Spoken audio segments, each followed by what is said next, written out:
الحمد للہ رب العالمین والصلاة والسلام علی سید الانبیاء والمرسلین اما بعد فاعوذ باللہ من الشیطان الرجیم بسم اللہ الرحمن الرحیم ثانی اثنین اذ ہما فی الغار صدق اللہ العظیم وصدق رسولہ النبی الکریم الامین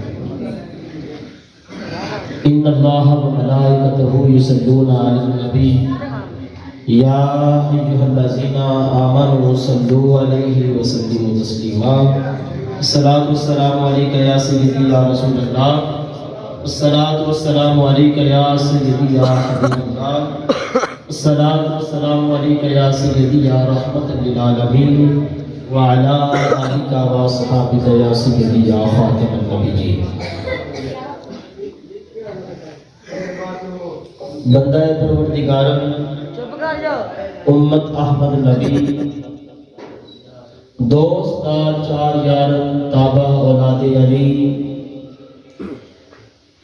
مذہب حنفیہ دار ملت حضرت خلیل خاک پائے غوث اعظم زیر سایہ ہر ولی اللہ جل شانہ کی حمد و ثنا حضور تاجدار مدینہ نہدک المسینہ امام الانبیاء تاجدار کائنات ختم الرسول صلی اللہ تعالی علیہ وبارک وسلم کی بارگاہ رسالت پاک میں عقیدت اور محبت کے ساتھ ہدیہ درود و سلام کا نذرانہ پیش کرنے کے بعد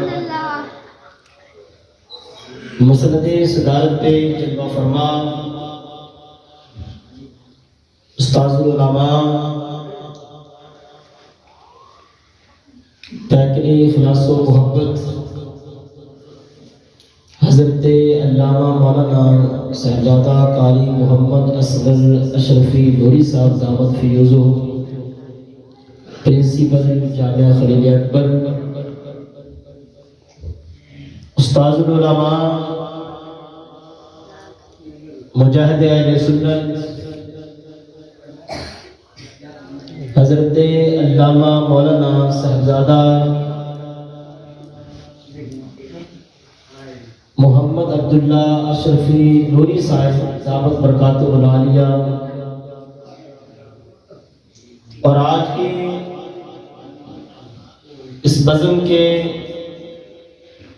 روح رواں خطیب اہل سنت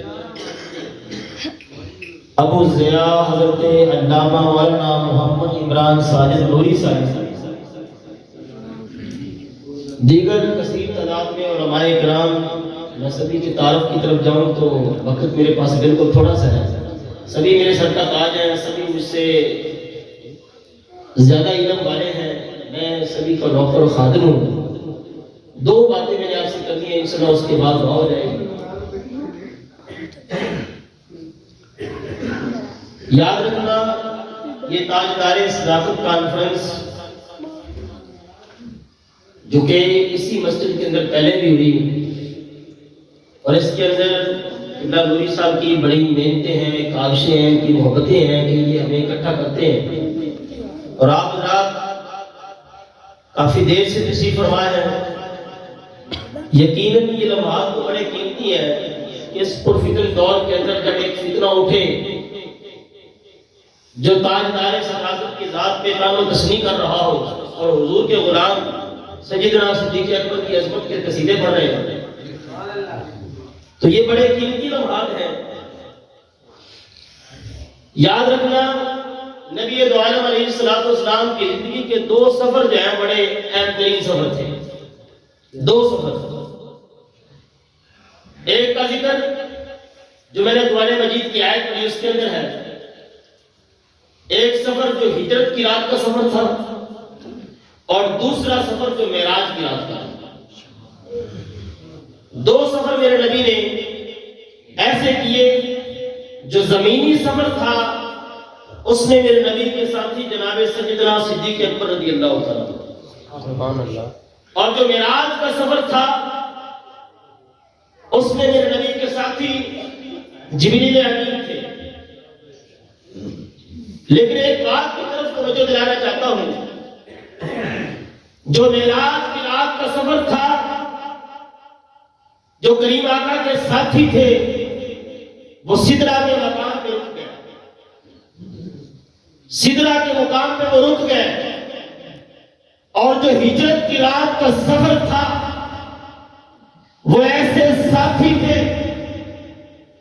کہ وہ مدینہ آ کے رکے نہیں، بلکہ وفا کا ایسا حق ادا کیا کہ میرے نبی کے مزار کے بھی ساتھی بن گئے، میرے نبی کے مزار کے بھی ساتھی بن گئے۔ اور دوسری بات، آپ نے خطابات سنے، سیدنا صدیق اکبر کے فضائل بھی سنے، آپ نے افضلیت سیدنا صدیق اکبر پہ بھی آپ نے گفتگو سنی، آپ نے سیدنا صدیق اکبر کے علم کے اوپر بھی گفتگو سنی، آپ کی مہارت پہ بھی باتیں سنی، آپ نے اسلام کے لیے جو خدمات دی وہ بھی سنی۔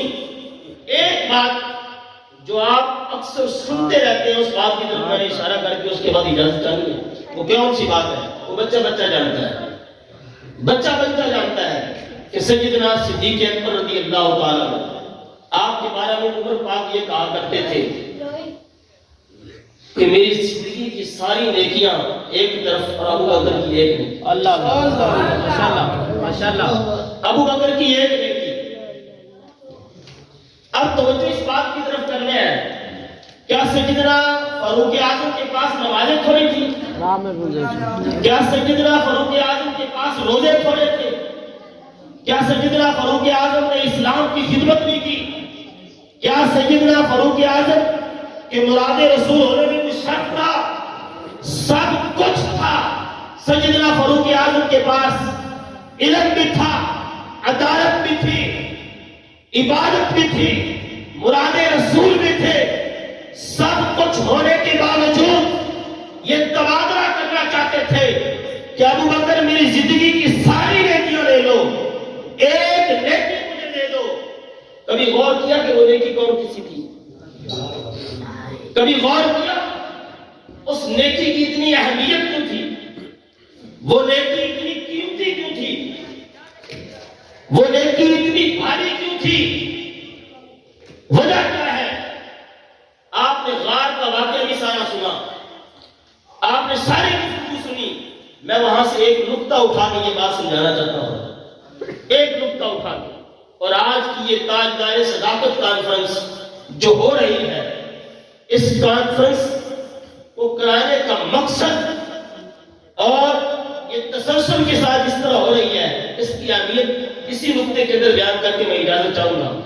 سیدنا صدیق اکبر جب غار میں گئے نا کریم آقا علیہ السلام کے ساتھ، آپ نے بھی نتیجے میں سے پوری بات سنی کہ صاحب نے نسنا شروع کر دیا، صاحب نے نسنا شروع کر دیا۔ اس کے بعد جب صاحب نے نسنا شروع کیا تو کریم آقا علیہ السلام جناب صدیق اکبر کی گود میں سر رکھ کے آرام فرمایا، سیدنا صدیق اکبر کی گود میں سر رکھ کے آرام فرما رہے ہیں۔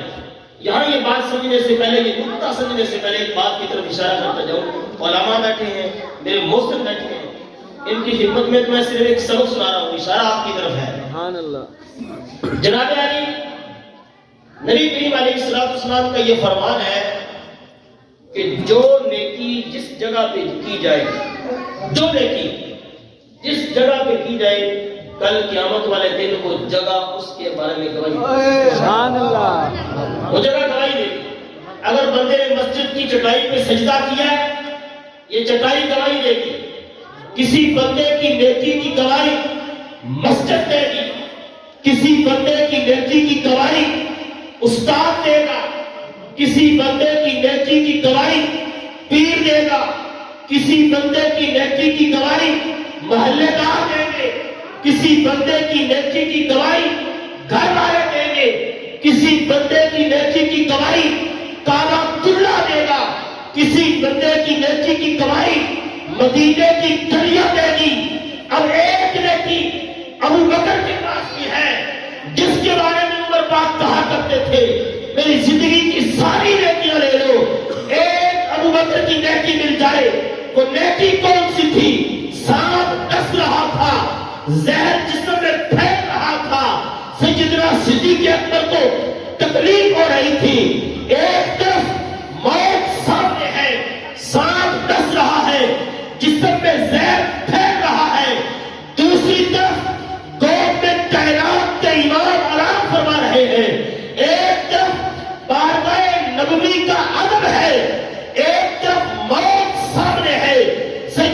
صدیق اکبر ایک امتحان میں ہے.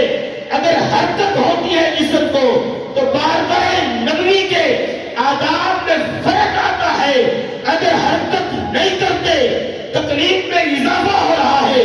تاجدار صداقت نے 1450 سال پہلے امت کو یہ پیغام دیا.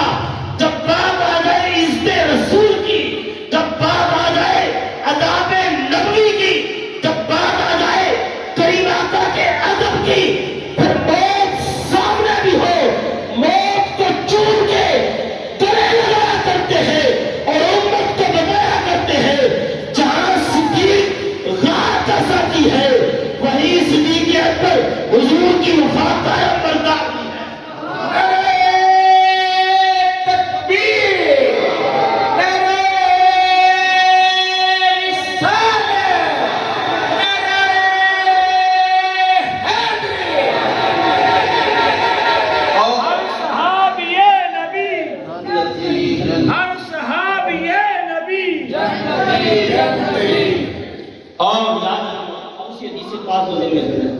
جو عمل جس جگہ پہ کیا جائے وہ جگہ گواہی دے گی. اب زہر جسم میں پھیل رہا ہے. سیدنا صدیق اکبر کی آنکھوں سے آنسو نکلے اور چہرہ مصطفیٰ پہ گرے. اب سیدنا صدیق اکبر کے اس آنسو میں رب کی بارگاہ میں پیش ہونا ہے. یہ آنسو پیش کیا جائے گا کہ نہیں؟ پیش کیا جائے. اب مجھے بتائے میدان محشر میں سیدنا صدیق اکبر کے آنسو کا جو گواہ ہوگا وہ کون سا ہوگا؟ سیدنا صدیق اکبر کے آنسو کی گواہی وہ دعا کا نکھرا دے گا کہ باری تعالیٰ میرے صدیق کی آنکھ سے جو آنسو نکلا تھا یہ میری محبت میں نکلا تھا، میری وفا میں نکلا تھا، میری عزت پہ پیرا دیتے ہوئے نکلا تھا. مجھے بتائیں کسی کے پاس ایسا گواہ ہوگا؟ کسی کے پاس. اس لیے عمر پاک کہا کرتے تھے کہ میری زندگی کی ساری نیکیاں لے لیں. غار والی ایک نیکی، وہ نیکی تھی سیدنا صدیق اکبر کا آنسو. وہ ایک آنسو جو وفائے رسول میں نکلا تھا. آج سیدنا صدیق اکبر رضی اللہ تعالیٰ عنہ کے فضائل کا بھی ہم ذکر کر رہے ہیں. سیدنا صدیق اکبر کی افضلیت کا بھی ذکر کر رہے ہیں. سیدنا صدیق اکبر کی امامت کا بھی ذکر کر رہے ہیں. میں بتانا چاہتا ہوں سیدنا صدیق اکبر رضی اللہ تعالیٰ عنہ یہ حضور کے وہ صحابی ہیں، یہ حضور کے وہ صحابی ہیں جن کا عشق تو کمال ہے ہی. ہجرت کی رات ایک طرف باپ حضور سے وفا کا اعلان کر رہا ہے، دوسری طرف بیٹی حضور سے وفا کا اعلان کر رہا ہے. دوسری طرف بیٹی. جب ابو جہل تلاش کرتا ہوا سیدنا صدیق اکبر کے گھر میں گیا تو حضرت اسماء رضی اللہ تعالیٰ عنہ آپ گھر میں موجود تھی. ابو جہل نے پوچھا اسماء بتا تیرے باپ کدھر ہے، بتا تیرے نبی کدھر ہے؟ حضرت اسماء نے کہا مختصر کر کے بات سمجھا رہا ہوں. حضرت اسماء نے کہا جانتی ہوں بتاؤں گی نہیں، جانتی ہوں میں بتاؤں گی نہیں.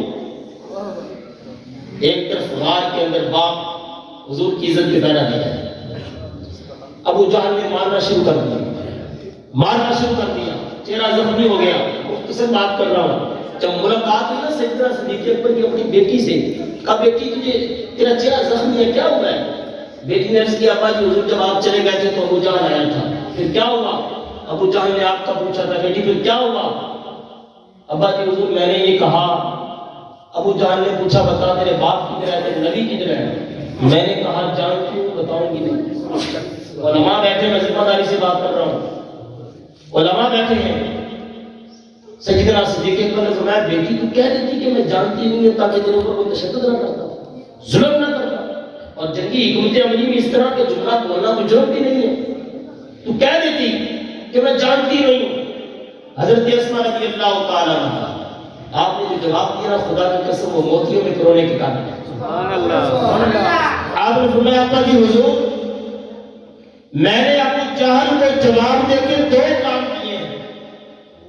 دو کام. پہلا جانتی ہوں. ابا جی حضور اگر میں کہہ دیتی کہ میں جانتی نہیں ہوں. ابو جہل نے تانے دینے تھے, لوگوں نے باتیں کرنی تھی کہ باپ صداقت کا بادشاہ, باپ کے سر پہ صداقت کا تاج, اور بیٹی جھوٹ بولتی ہے, اور بیٹی جھوٹ بولتی ہے. باپ صداقت کا بادشاہ, ابا جی حضور میں نے سچ بول کے آپ کی صداقت پہ پیرا دیا. ابا جی حضور میں نے سچ بول کے آپ کی صداقت پہ پیرا دیا ہے, اور ابو جہل کو نہ بتا کے مصطفیٰ کی رسالت پہ پیرا, نہ بتا کے میں نے مصطفیٰ کی رسالت پہ پیرا دیا ہے, اور سچ بول کے آپ کی صداقت پہ پیرا دیا ہے. یہ ہے وہ ابو بکر جس کی اولاد نے بھی حضور سے وفا کا حق ادا کیا. یہ ہے وہ تاجدار صداقت جنہوں نے میرے نبی کے ساتھ اتنی وفا کی کہ میرے نبی نے اعلان کر دیا ابو بکر تیرے مال کا احسان باقی ہے. تو بس ہمیں ادھر ادھر دیکھنے کی ضرورت نہیں ہے. کوئی لائن کوئی لانتی تان و تشریح کرتا رہے تو سن لو. سیدنا صدیق اکبر کے خلیفہ بلا فصل اور آپ کی افضلیت یہ ہمارے بزرگ ہمیں بتا کے گئے ہیں. یہ اب ہمیں کسی تصدیق کرنے کی ضرورت نہیں ہے, یہ ہمارے بزرگوں نے ہمیں بتا دیا ہے. بس اسی بات میں امت کا اجماع بھی ہے کہ سیدنا صدیق اکبر یار غار رسول بھی ہے اور یار مزار بھی ہے, صاحب مزار بھی ہے. میرے نبی کریم علیہ السلام کے تمام صحابہ عظمت والے ہیں, تمام صحابہ شان والے ہیں. میرے نبی کے صحابہ تمام صحابہ جو ہیں وہ عظمت اور تمام صحابہ ہدایت کا پیکر ہیں. لیکن ظاہر بات ہے ہر کوئی کی خوشبو تو الگ الگ ہی ہوتی ہے. بس انہی الفاظ کے ساتھ اختتام کروں گا. اللہ رب العزت قبلہ نوری صاحب کی ان کاوشوں کو قبول فرمائے, اور میں انتہائی مشکور ہوں اپنے اساتذہ اکرام کا کہ آپ نے اتنا قیمتی ٹائم دیا اور اتنی دیر تک آپ بیٹھے رہے, آپ نے ہمیں برداشت کیا. اللہ تعالیٰ آپ کے علم میں عمر میں برکتیں عطا فرمائے, اللہ تعالیٰ آپ کو لمبی عمر عطا فرمائے, صحت کلی عطا فرمائے, اور اللہ تعالیٰ آپ کا سایہ ہمارے سروں پہ تادیر قائم و دائم فرمائے. وآخر دعوانا الحمدللہ.